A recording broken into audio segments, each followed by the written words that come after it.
Hi guys, welcome to TKC Bible Reading Challenge powered by Grace Bible Mission. And today we'll be reading Obadiah, the whole of Jonah, then Micah 1 to 2. My name is John. With me he is Emmanuel.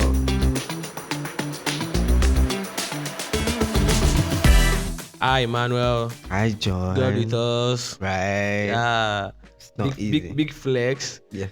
Hi everyone. Welcome to today's Bible Challenge. Hi guys. And we hope you are doing well, because we are excited and we are doing well in the studio here today, and we're happy to come to you again, and I'm sure you're happy to meet us too. Of course. Either you like it or not, you're happy to meet us. Yes.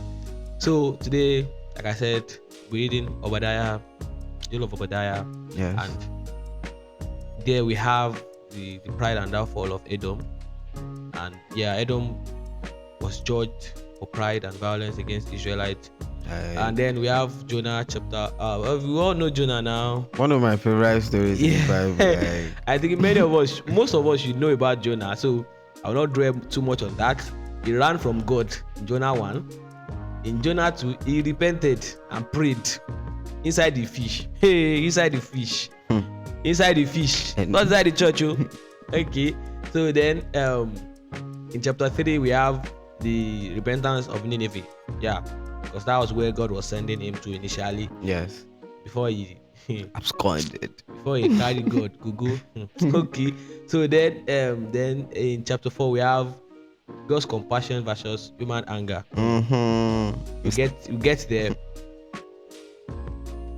And then we have Micah chapter 1. We move to Micah chapter 1 verse chapter 1 and 2. Yes. Where we have the judgment on Samaria and Jerusalem. It's always judgment. Always judgment. In fact, always judgment with God's people. Those people do stress God there. Then we have in chapter 2 we have condemnation of land grabbing and oppression. Then we have the promise of restoration. God always promised them restoration. Like, in fact, those people they really enjoyed God. So let's move quickly. Yeah. Into the discourse for today. Yes, John. So let's move. Do you have anything to say about Obadiah? Obadiah. Because of their downfall, because they were mocking God's people, and then they were so proud and celebrating the downfall of God's people. Imagine, you are celebrating somebody else's downfall when you know what is in stock for you. Hey. So don't celebrate anybody's downfall. It could be anybody. Life can happen to anybody at any point in time. That your friend that has challenges, it is finances, which is academics, which is name it, with his parents, with his family, and you are mocking such a person. Fine, you are not praying for something bad to happen to your family or to you, but you should not mock anybody, because nobody's above challenges. No one. In fact, the Bible said in this world we have tribulations, but we should be of good cheer, because Christ has conquered the world. So please let us note it and let's avoid. Don't mock anybody. Tell your neighbor, don't mock anybody. Don't mock nobody. All right, so I think we can proceed to Jonah. Yeah, one of my favorite stories. You said it earlier, so let me just give you the space. Just talk about Jonah, Mr. Jonah. Like they tell the story so much. Like when we were so young, that I memorized the story by heart. You know it often. You know to read the Bible. And that's nice. God called him. He said no to go.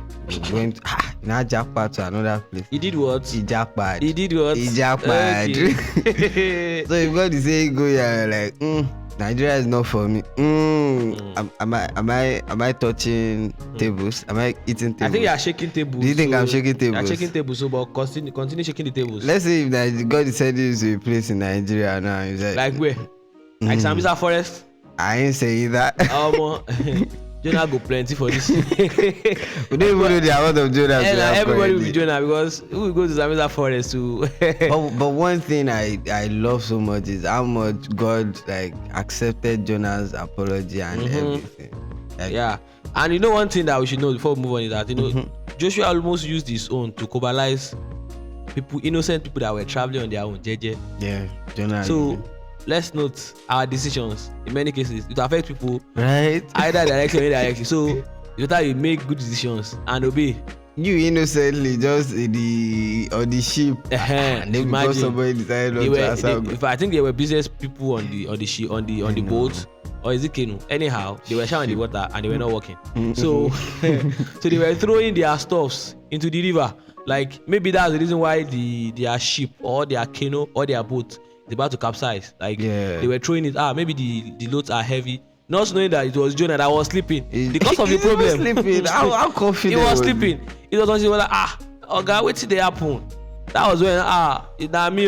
Then they did what? They threw him inside the water. overboard. Then the fish. Hey, oh my God, is so powerful, eh? I mean, fish. Like the belly of a fish now turned to a house habitat For where Mr. God Jonah. for Mr. Jonah.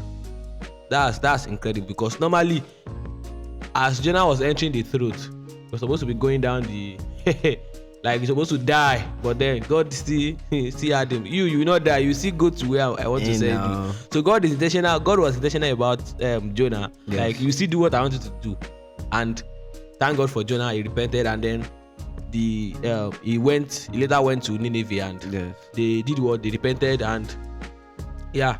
But why was Jonah angry? He reached to ask because that was why he went there now. And then you already prayed to God for and then you went. So, and these people have repented. So why is they angry? Why are you angry? He reached to ask Bible scholars and find out why Jonah was angry. That God spared Nineveh. At God's compassion, because if God did not have mercy on him, will he be alive to even go to that Nineveh? Because he reached to ask. So it's possible that it's because God loved Nineveh so much. I know. He had to like, Jonah, you must go. You must go. And he had mercy on Jonah. So Jonah was selfish. Yes, he's a selfish person. You that he lived in the belly of a fish and he did not die. You now want to try to calm down now. So and like we told you earlier, we'll be starting Micah today also. Yes. So we have the judgment on Samaria and Jerusalem. Yes. Emmanuel, would you like to talk about that? Yes. All right, let's have you. I've noticed something like in most of the books we've read so far.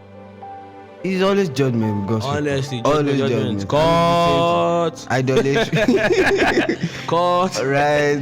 Idolatry and corruption. And like we might think, we are not like worshipping idols like the Israelites then, but really, ideally, we are. Yes, we are. Time too. We should just look at the things that are taking our attention from God. Could be work, could be our phones, could be money. I'm not saying you don't like. See that phone, Phone, a big idol.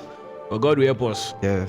So that's just what I have to say, John. Yeah, nice. It's nice to have you, and we live with the peace and joy of God. Peace and joy. Bye.